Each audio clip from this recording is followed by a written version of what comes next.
And we are happy to have Scott with Lease Crutcher Lewis, who is their safety director. Scott, thank you so much for joining us today. We look forward to hearing your presentation on Narcan, and I'm going to go ahead and stop sharing and allow you to share your screen. Are you with us, Scott?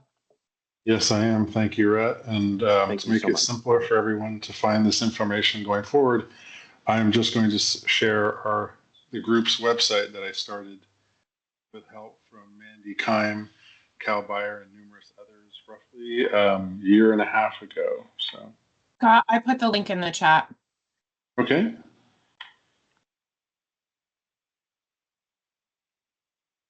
So this is our group here, Alliance for Naloxone Safety in the Workplaces. Still getting lots of questions regarding should we have naloxone brand name Narcan on our jobs? I really look at those questions as the same questions that we got 10 years ago when we were all discussing AEDs.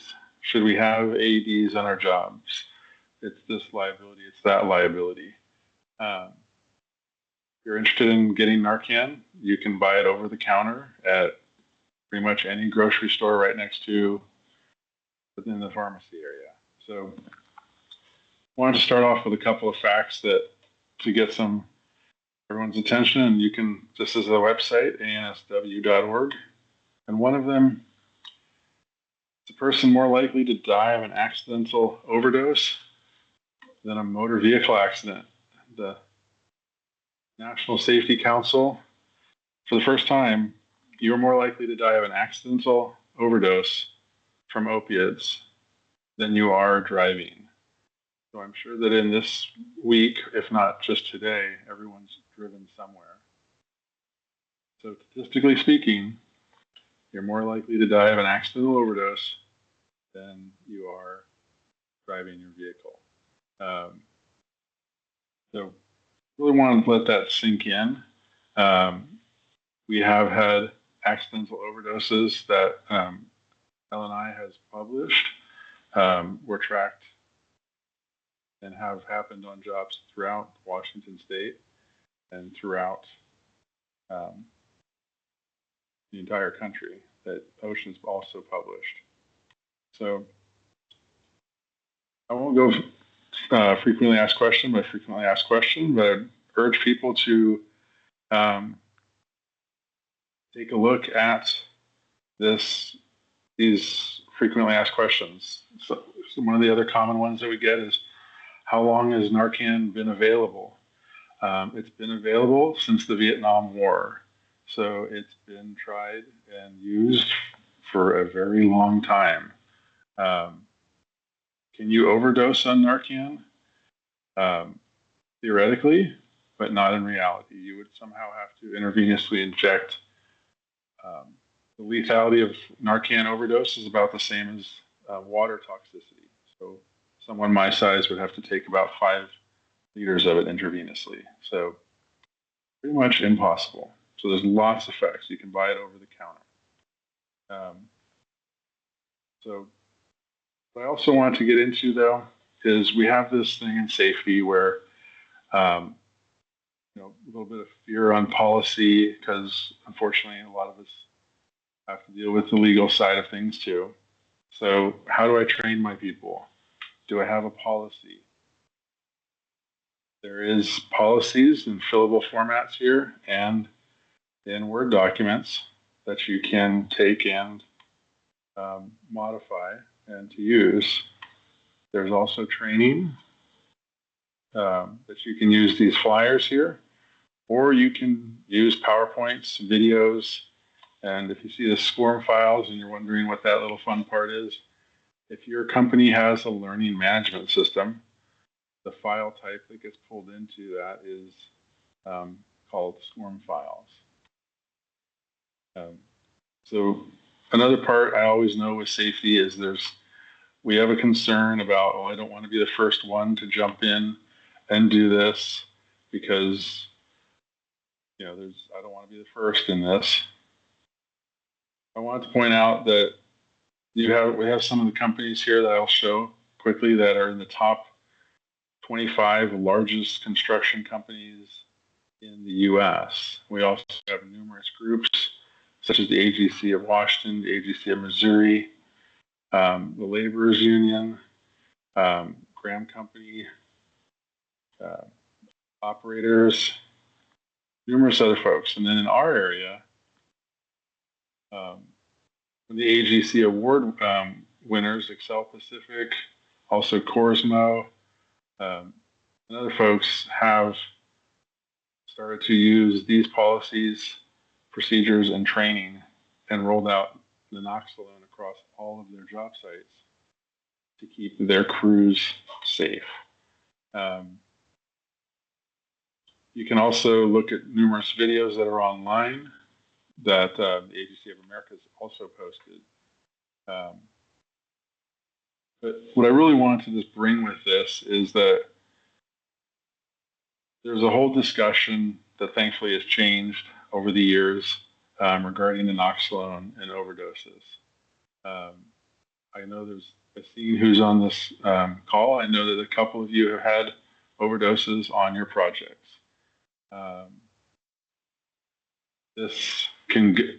We have started to put these out with our AEDs. Other generals on here I know have too. So lots of good information here. The big part with this, I just want everyone to start thinking of is, if you think whenever you're having discussions about naloxone and, oh, what about this and what about that? I ask you and I urge you to think back 10 to 12 years on what comments you were having and discussions, and sometimes I'll be honest, arguments that you were having regarding AEDs on our projects. And now none of us would dream of having a project without an AED on it. Yet 10 and 12 years ago, there were lots of discussions and arguments regarding AEDs, liability, training, so on and so forth. So wanted to get folks to think about that. Mandy, would you like to jump in for a couple moments?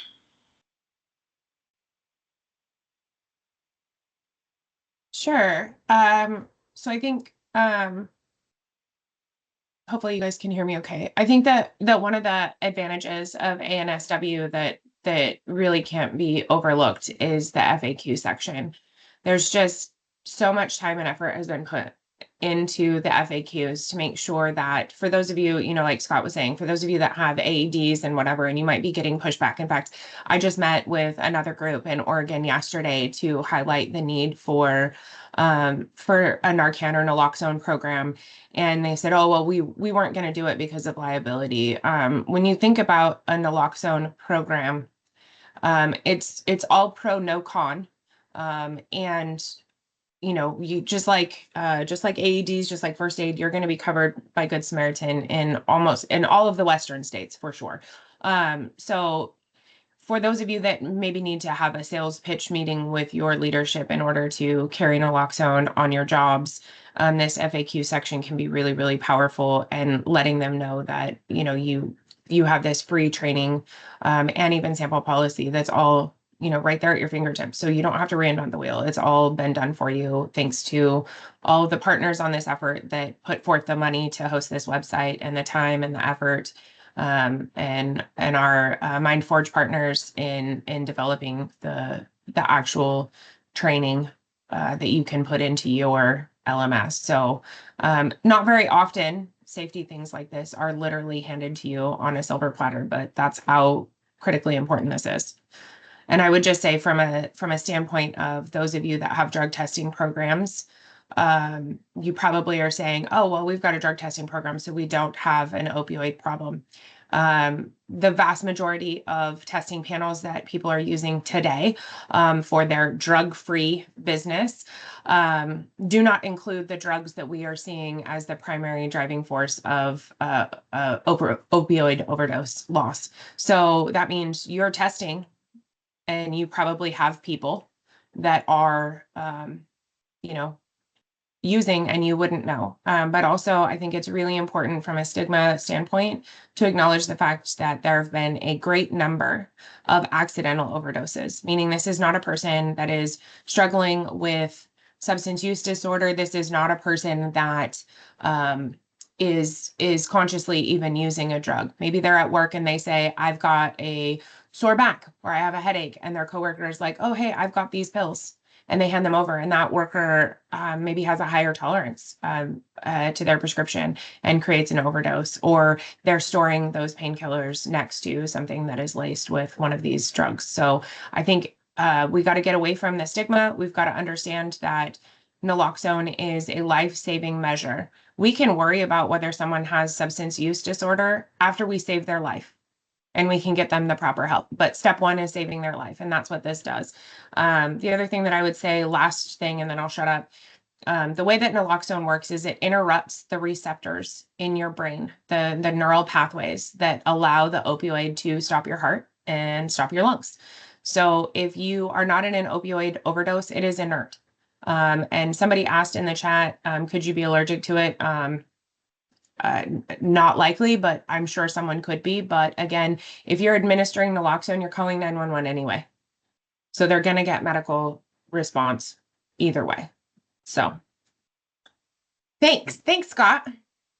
Appreciate it. And one of the points that Manny mentioned, I've also heard folks saying that, oh, I'll call 911 and 911 will show up with naloxone. There is a video that's been help made with the HEC of America that was posted, and it was a co-company of Demio Construction, noted here, that had overdoses on the job, and when the ambulance showed up, they didn't have enough. Thankfully, the job site did have naloxone and was able to give that to paramedics to revive the folks. So if you have a false belief that the 911 will show up with enough, then I'm sorry, it's a false belief. I don't want to take too much time of the group here, but I do see there's a couple of hands. Mike Ellis? Hey, do we have data on what the drug overdose on the job sites are? There's actually, I'm going to be addressing that a little bit, but go ahead. Okay. So Thank you. Esther will address it, but also there is an effort by NIDA, N-I-D-A, National, I can't even remember what the acronym stands for, but research body, and they are specifically looking into research with regard to substance use disorder, primarily opioids in construction, and addressing some of the root causes and creating more actual data for us to drill into not only what is causing it, but what trades and what aspects of the industry are most impacted. So that is a study that is supposed to kick off in 2025, and we'll have a lot more data from that. John This Burdick? is great information. Hey, good morning, everybody. Hey, this is just a personal experience type of information that during the time my wife was going through to get her master's degree in mental health counseling, that one of the challenges or one of the her criteria that she had to do was to either attend an AA or an NA meeting somewhat subversively. So, of course, me being the supportive husband that I am, I got coached into being able to do that with her. And one of the observations made on my part was when we sat around this group at an NA meeting, was that what you saw was a lot of boots. So to your point on this whole discussion here, it is critical. Obviously, there are those that are trying to get out from underneath whatever that they've had for however they got there. And in the business, understanding that, through injuries, that it's an easy addiction to have. So to the whole point of the naloxone conversation, fully support. So thank you. Thank you, John. I just want to mention one last thing. So I know a lot of folks at safety, we want to prevent incidents, and I entirely get that. But if we look at naloxone in the AED perspective, we can prevent the use of AEDs with nutrition programs and fitness programs. However, we know that the challenge of rolling out a fitness and a nutrition program across a lot of our sites. So with the prevention side, okay, so we also take the reaction and proactive getting if someone has a heart attack to bring out AEDs. So I would urge the group not to get too wrapped up with trying to look at every bit of prevention. When if something does happen, do you have the right tools in your toolbox to react to that emergency? And hopefully the answer is yes. If not, please take a look at the ANSW's information, policies, training, FAQs, and a great deal of information there. So, Brett, thank you very much for the time, sir. We appreciate it. Thank you, Scott. Thank you, Mandy. And thank you for those who chimed in, and John and Mike. Well, we appreciate any feedback from the group. Next, what I'm going to pull up here, which leads into our next presenter, which you will see. Let me introduce here in a moment. Thank you again, Scott and Mandy, for taking the time. We have your drug testing program updates, what you need to know about fentanyl, marijuana, and DOT updates for 2025. And our guest speaker is none other than Esther Miller, who's the marketing director for Drug Free Business. Esther, we're so thankful for you joining today and your willingness to speak to the group about the updates that could be impacting the industry as a whole. I'm going to go ahead and turn over the sharing to you. Thank you so much. Oh, okay. So you are going to make me share this, No, huh? Esther, I'll run it. Esther, I'll run it. Okay, that's right. Okay, that sounds good. Let me see. All right. Let me make sure I got it. Okay. Okay. Okay. Got it? Okay, here we Got go. Okay. So yeah, this is just an update, and I am from Drug Free Business. Go to the next slide, please. And okay, yeah. Hopefully that'll work for you. Next, yeah.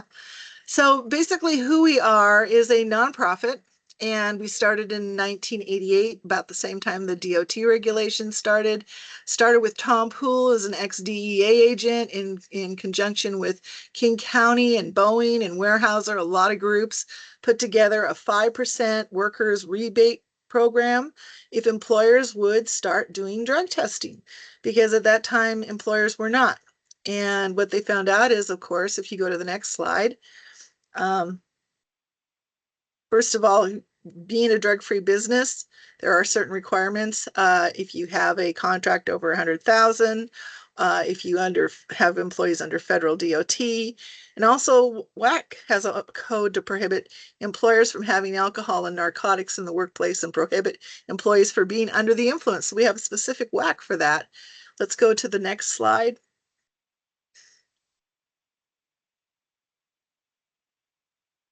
And the point being here is that when you have a drug-free business, you're going to have fewer accidents, fewer injuries, fewer absenteeism, and apparently fewer deaths now. So this is something that is very important. Let's keep going.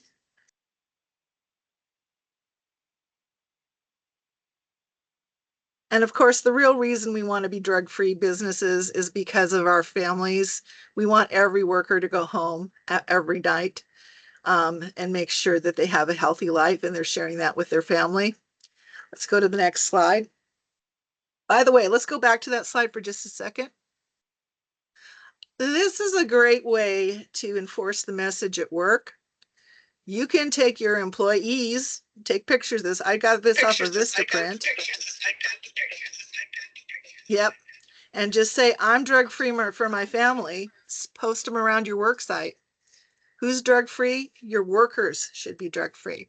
And make it personal. Let's go on to the next slide. And of course, what does it cost us? Now, I apologize for this particular slide because this is a stereotype. This is what we think of when we think of somebody who has a substance abuse disorder. The truth is most people are working who have a substance abuse disorder. Over 3/4 of the people who have a substance abuse disorder are employed by somebody, and maybe you. Okay, so let's go to our next slide. So there are some trends in drug testing that are happening right now. One thing is more people are using electronic chain of custody versus paper. This makes it faster and easier to get testing performed or to set up a protocol or to hire somebody out of, Alaska or Alabama or Texas if you're hiring people from all over the country. And then another trend is we are seeing more people going towards oral fluid, and mostly the reason for that is because of the shorter window of detection for marijuana. So let's go to the next slide. So speaking of marijuana, last year in January, Bill 5123 went into effect. What it does is it makes it unlawful for employers to discriminate in hiring only based on marijuana metabolites, the past use found in a drug test. And this is only for people who are not in safety sensitive positions.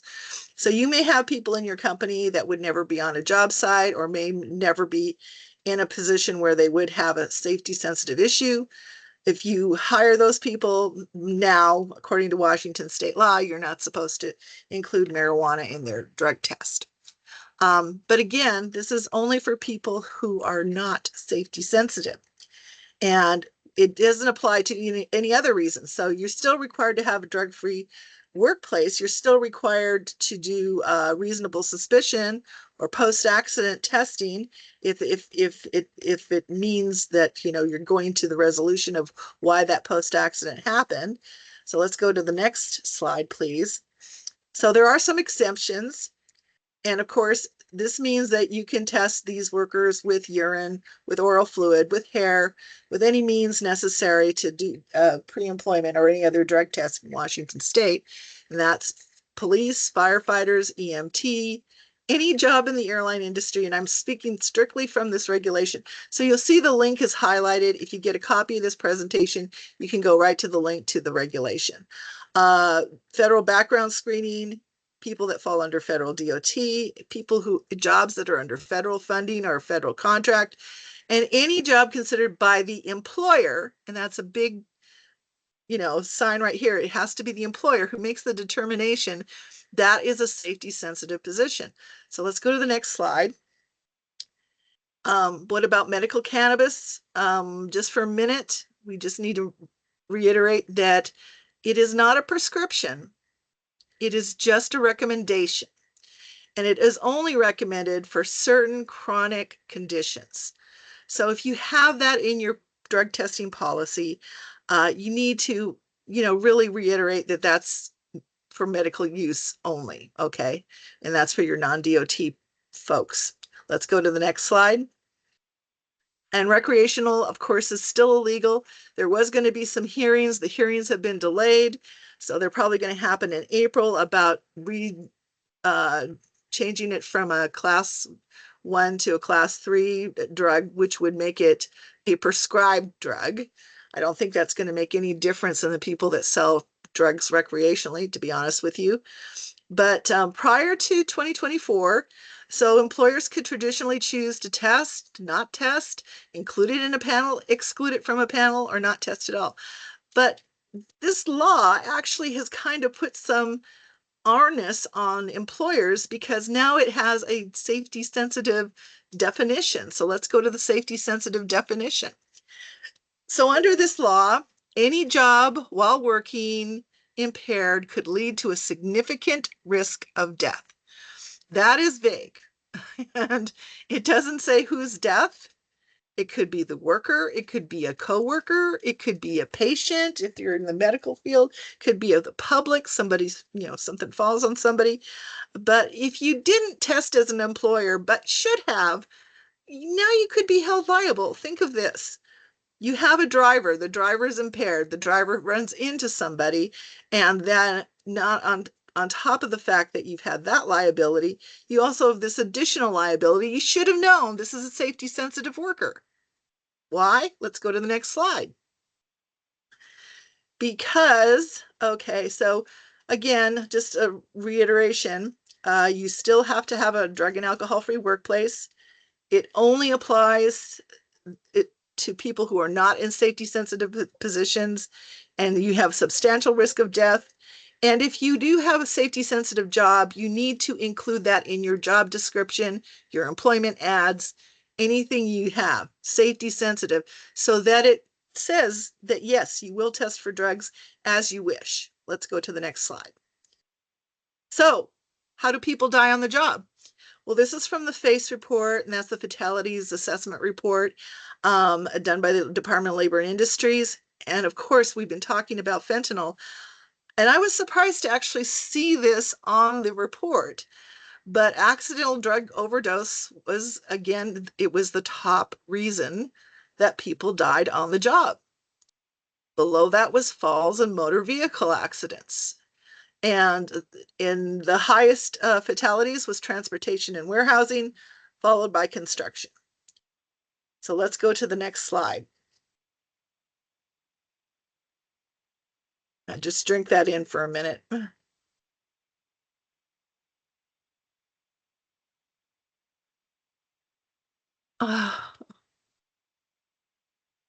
Hello? Brian, we got an advanced slide. Oh, yeah. So here we have, there was 72 fatalities in 2023, and 27% of those were due to poisoning or drugs, meaning people didn't go home to their families. That is a huge number. So again, as Mandy pointed out, the standard drug abuse panel does not include fentanyl. Originally, it included just opiates, meaning codeine, morphine, and heroin. And then as we had the opioid crisis for oxycodone and hydrocodone and hydromorphone, those were added to the panel. And then we also have, of course, marijuana, cocaine, amphetamines, PCP. But the list of things that are not on the panel are, fairly large. There are other opioids that are out there that are used, like, for example, in the medical field, meperidine and other drugs of that nature. Usually when you're in the business of selling drug testing, which I was prior to working for Drug Free Business, I worked for a laboratory, you only worried about the drugs that people had access to. So for medical panels, we would do a 14 panel, 16 panel, because they had access. They were in the candy store, so to speak, pharmacists, doctors, those sort of things. But on the work site, mostly these were the drugs of abuse. And again, fentanyl currently isn't in the DOT panel. It's usually not in the non-DOT panels. It may not be in any kind of work union relationship panels because those have to be negotiated. So you're missing the fentanyl, okay? Let's go to the next slide. So just recently, and I mean really recently, like on the 25th of January, HHS, which is, of course, Health and Human Services, did add fentanyl and norfentanyl, which is another way to test for fentanyl, another precursor, to the federal workplace drug programs. And that's really the federal government we're talking about, so federal employees. And this is going to go into effect July 1st. And the Department of Transportation traditionally has followed this. So they normally will do their own rulemaking. They'll send it out for comments, and the comments will come back, and then they'll add, the fentanyl to the panel. So you can be pretty assured once that happens that it'll be added also to the DOT panel because it has to go through a rulemaking process. If you have non-DOT employees, you don't have to go through a rulemaking process. You can do this now, okay?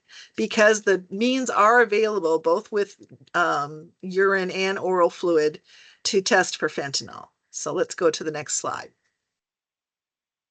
So there's some examples of what fentanyl is, and it can be a powder. It can be a pure liquid. It can be on a blotter. It can be, pretending to be oxycodone or some other pill. I mean, these look like candy.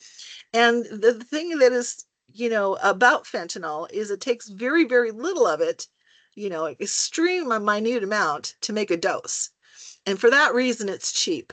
And again, this is a typical, the fentanyl fold. I'm sure you've seen it. It's typical of what we think of someone with a substance abuse disorder. But again, it's not. It's anyone. It can be anyone that's in your workplace that hasn't reached this point, okay? So let's go to the next slide. So why is it so pervasive? It's because it's cheap. It takes so very little of it to make a dose. The precursor drugs, the norfentanyl, comes primarily from China. It's distributed through the cartels. The cartels put it out in the field. And of course, here's your quality control lab underneath here. You can see that, right?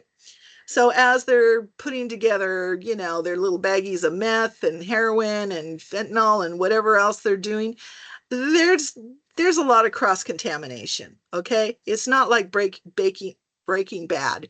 We're not having some like super sophisticated lab making these things. There's people that are out there making this stuff, mixing it, and just putting God knows what, you know, what have you in these drugs. Okay, so it's a cheap high. It also works quickly and dissipates quickly, so people will go in to get more and more of it. It's also cheap, meaning very inexpensive, and that means that people are buying it because of the inexpense. When they can't afford to buy the regular pills that they would take, like an oxycodone or you know, some other medication that they may have become you know, dependent upon, they'll start finding other locations to try to find these things and thinking they're buying them. And so, you know, the rule is if it's cheap, it's probably fake. So let's go to the next slide. And this is just for the workers. I mean, doses are unpredictable. You can have very little in one dose and way too much in another. And the drugs that you don't think contain fentanyl, the oxycodone you may be buying, the meth, the heroin, the cocaine, can and do. So many people are ODing not because they are using fentanyl, but because they're using something else and it's contaminated with fentanyl. And, you know, quite frankly, the cartels don't care if you die. Um, you know, it is a game of Russian roulette. It's not if you will die, it is when will you die. This up here is the top picture. These are people that have been killed by the cartel. Down below, this is at the DEA. These are people that have been killed by fentanyl. So you can see how very deadly this whole situation is and how we have to stop the supply from coming in, and also the demand from people wanting this, right? So let's go to the next slide. Hey, So why do we drug? Esther, Yeah, sorry. Esther, I just wanted to, I want to ask you one thing. I see a hand up from Mike Okay. Ellis. Mike, you just took it down. Mike, do you have anything to say? Yeah, Please speak up, sir. yeah. Yeah, my question was is are we finding that the fentanyl's cut into other drugs that are included on the drug testing panel, or are we finding that fentanyl is being used as the sole drug? So in We're other finding, words, we're if we finding detect both. Yeah, if we we're detect finding people both. using methamphetamines, right? Yep, And get them help, yep. we're probably dealing with that. Or are we seeing people just using straight fentanyl? Both. And that's one of the reasons that this hasn't come on the drug test panel yet, because back in 2017, 18, there was a, you know, look at this and said, hey, should we add fentanyl to the drug test panel? And at that time, most people were finding fentanyl and heroin mixed together. And they said, oh no, because if we find heroin, you know, we'll be taking care of these people and it won't matter because we've caught them with the heroin. And so the thinking at that time was that if they're taking one of those other drugs, that yeah, we're going to catch them and then they'll get help and they'll get better. But if you're not testing for it, you don't know. So it's kind of, you know, you don't know what you're getting until you know what you're getting. We did And have, yeah, go ahead. and we added it to one of our panels over here. Could you tell us what the cost is? Because if I remember right, it was a pretty significant cost. I mean, not that that matters, but people should Yeah, be aware of no, it, there is a because you do have to do something different, right? yeah. Well, With the- here's the thing with drug testing, with any drug testing. Well, with any product, really. Okay, it's the cost is based on the demand. So I guarantee you, once this goes into the mainstream and it's approved for both DOT and the federal drug testing program, the cost is going to go down significantly because more people will be testing for it. And so the cost benefit to it is right now, there's not enough people testing for it. So if you don't have a lot of people testing for it, the cost of doing it goes up. It's also been a difficult drug to detect because there keeps coming, variations on a theme, and so you'll have fentanyl and norfentanyl, but then there'll be some other analogs that will come along that will be just slightly different than the analog that you're testing for. But the majority of the precursor from China has been norfentanyl, and so that's what they're focusing on, is fentanyl and norfentanyl. Drugs is a little bit like computer viruses and hackers. They're always trying to figure out a way to hack into your system. Well, people who manufacture drugs are always trying to come up with different drugs that are not detectable.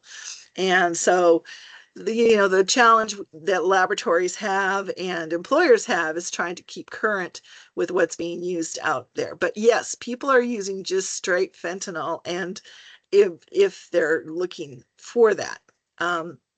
And apparently, they can have some tolerance to it too, because, they can get a higher dose than probably, they say one pill can kill. Well, it depends on the person themselves and their metabolism, and, what kind of tolerance they have for drugs. So again, testing does save lives. And as far as the cost goes, I think you're probably looking at, I mean, I don't want to speak out of turn because it's different for both oral fluid versus urine testing. But yeah, you're going to add a few dollars to the cost of your test by adding fentanyl to it, for sure. Okay. So I will say that. And if anyone wants specific information, just email me after the presentation. I'll be happy to quote you. Okay. Um, so testing does save lives, and a positive test can put somebody on the road to recovery.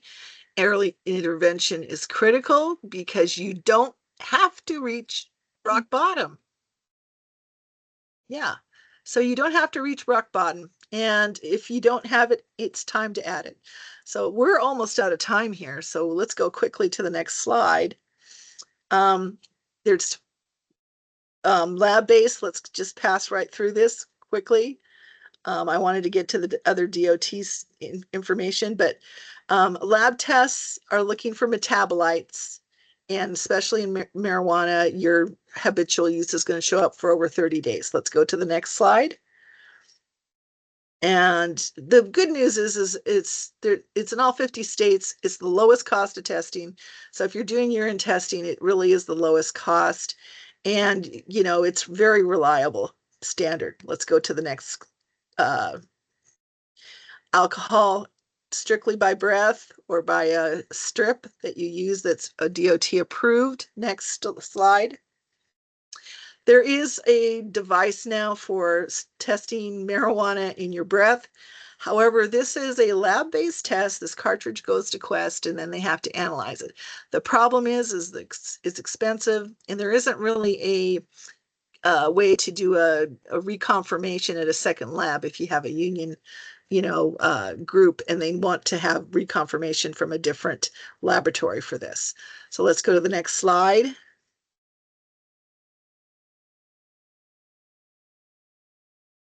Okay. Next slide. Okay. So the oral fluid test, we now have the DOT has approved oral fluid, but we don't have the labs approved yet. So if you go back one slide for me quickly. Brian, we might be frozen on the slide deck. Oh, yeah, maybe. And we're running out of time here. We've got like 4 minutes. Is that right? Esther, you're okay. Just take your time and don't be rushed. If we go a little bit over, it's no problem. So don't even worry about it. Okay. Okay. Well, what I was going to say is that if you see this, you have a dual test now for oral fluid. And this little device on the side, it splits. So one goes in the A vial and one goes in the B vial. So that can be used for DOT testing. Once the HH labs are approved, then it'll come very quickly. And now employers will have a choice between doing oral fluid testing, which is consistent, has the same panel across the board as the non-DOT, or excuse me, the DOT panel that we have now. Adding the fentanyl will probably come 6 to 12 months from now, unfortunately. So at this point, you have a shorter detection period for marijuana. It's between, within a few, within an hour, say, of somebody ingesting it, to up to 48 hours. So and we're looking not for the metabolite, we're looking at the parent drug. So we're looking at the actual THC that's in the system, which makes this a better test for, is somebody under the influence or impaired by this drug. So let's go to the next slide. Esther, I have a quick question on that last one. Is that Yep. something an employer, or is that only lab provided on the oral side of it for the quick response? As far as the oral fluid test, we recommend sending it to the laboratory for testing and doing the confirmation through an MRO service. And the reason is because the instant screening devices are very well, you've got two problems. You got a person who has to make that determination, and they could have some bias. They could have some bias towards the employee. They could have some bias to whether it's negative or positive. They could also have some, problem reading the device and maybe not having a false negative, false positive. And the devices themselves have false positive ranges. So they're not as accurate as laboratory testing. So it's not something we recommend. Let's go to the next slide. Again, one of the things that's going to happen for DOT is that the employer can now choose between doing oral fluid or doing urine testing. If you want to take a longer look back and see how long this person's been using drugs, a urine test might be your better. Yes, Mike? You have a question? Yeah, I just wanted to say that our safety team administers those oral fluid tests. However, that gets sent to the lab, just FYI. Okay. So there's a quick training program, and we try to send them somewhere, but oftentimes night shift, just so you can train people to actually administer those oral tests and then ship them off to the lab for Yeah, convenience. and oral fluid definitely does have its advantages, because now these, of course, are lab-based tests. These are not instantaneous tests. This is a lab-based test under DOT regulations. So anything that's under a DOT or federal contract would have to follow a lab-based test. But your standing orders, you'll be able to choose between oral fluid or urine. And then this is interesting, okay?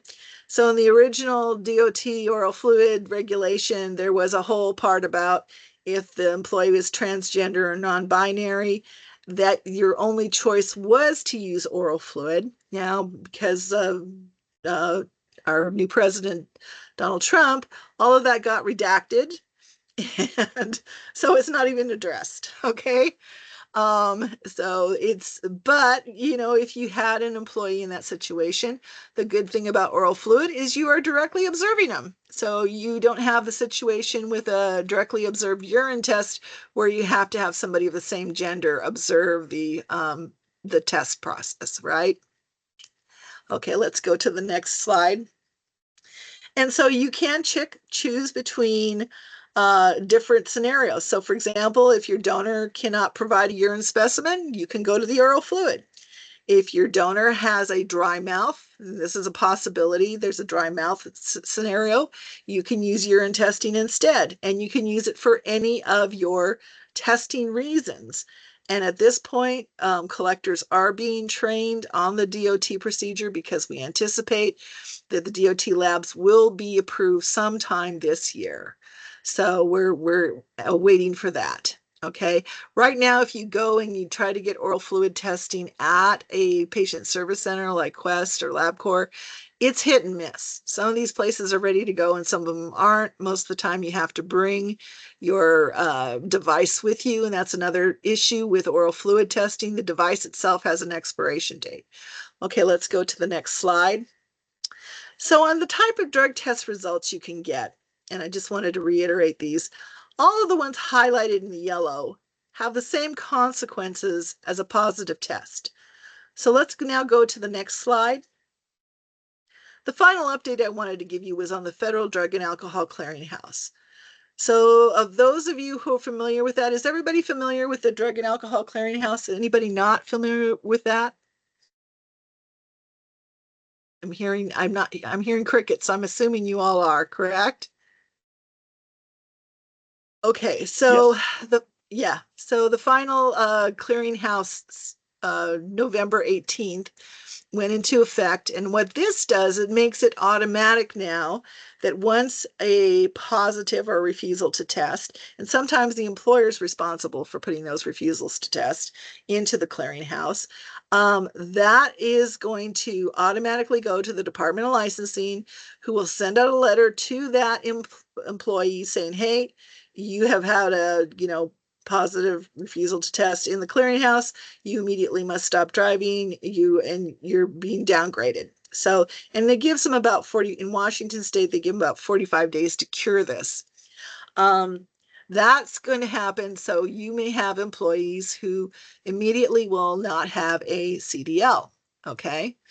And then the way they get it back is that they have to go through, of course, the return to duty process. And once they've gone through meet with an SAP, substance abuse professional, have their requirements, and then once they've done their requirements, they can do the return to duty test. So it can be reinstated after they've fulfilled those SAP requirements and they have passed a return to duty test either by their employer, or if they're not employed, they can have it independently done by a CTPA like us. So let's go to the next slide. And so the employer's responsibilities, just to recap, is you must register as an employer in the clearinghouse and purchase queries. And you must query the database before you hire the CDL driver. Must do an annual query on the driver still in your employment, and must record any refusal to test violations that fall under your responsibilities. So there's certain refusals to test that the employer is responsible for versus the MRO or another person. And some of these duties can be done for you by CTPA. But if you're not in the clearinghouse and you're not doing these things, you can get fined, and the fines can be pretty substantial. So let's go to the next slide. So the return to duties process again, this can be just as little as education, or it can include inpatient or outpatient care. And then they do their return to duty test.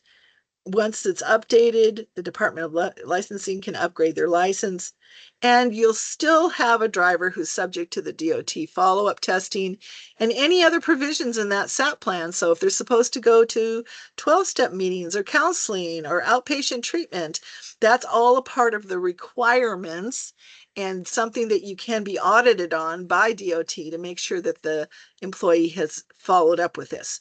A lot of employers are having their EAP track these things for them, and or the substance abuse professional that they may contract with. Okay, let's go to the next slide.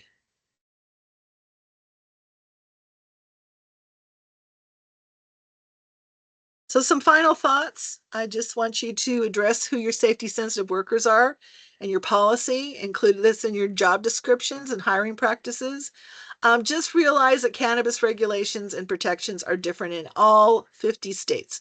So if you work in multiple states, just make sure you're working with someone who can help you with all of those different requirements. And if you have CDL drivers, make sure you're in the clearinghouse, and stop the stigma by educating your employees how to voluntarily disclose and get help for a substance abuse problem. If I've said anything today, I think this is the most important fact, is we want your employees to know. So, don't use words that would make people feel ashamed of themselves for confessing that they had a substance abuse disorder.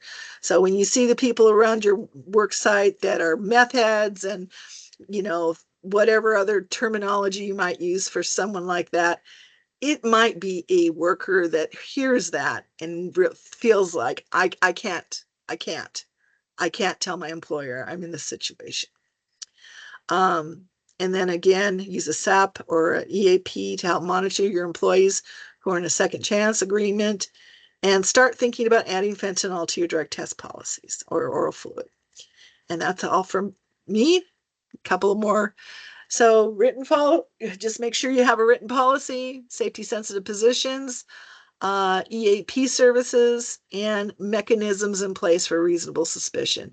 Even if that's the only testing that you do, just make sure you have that set up. And then we have your policy reviewed. And next.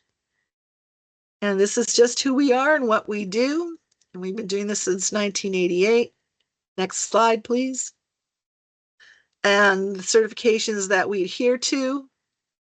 And then finally, the last slide. Yeah, that goes right to our website. And you can contact me directly. I'll give Brian my information, or he has my information. And if you want specifics on testing costs and all that, I'd be happy to provide that. So thank you so much for your time. And sorry I went over.